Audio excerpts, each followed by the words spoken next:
Okay, so we are going to run the syrup test.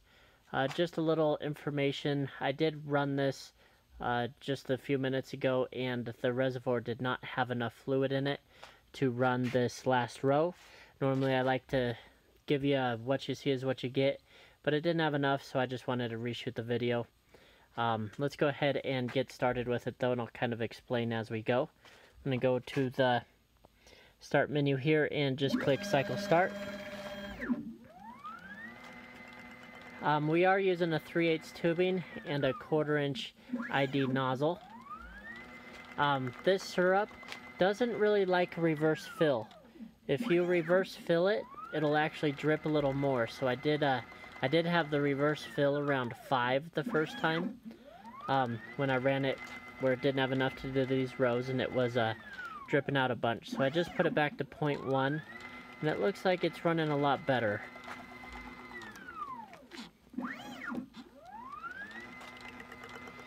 Let's see here. Yeah, you can see there's not much drippage as it goes bottle to bottle. So it does kind of suck it up. That's a nice transition there. When I had it on the last one, it was kind of you'd get a little drip when I had more of a reverse fill. So that's looking pretty good. You can see we're in the second row and our reservoir is almost halfway gone. I'm going to go ahead and turn on the scale though, and we'll see what some of these are at. Again, they were filled, so I did just drain the fluid back in the reservoir. But here, let's grab one here.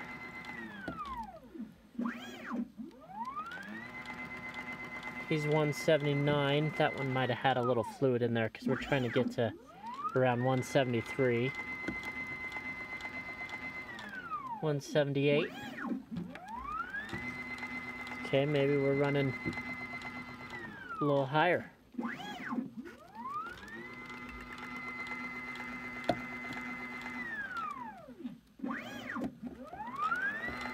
179.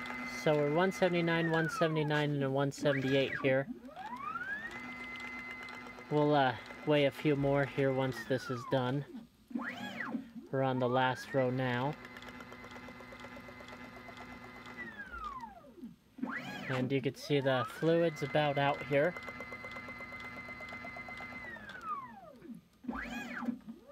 Hopefully there's enough to finish these last ones without getting any air in the line.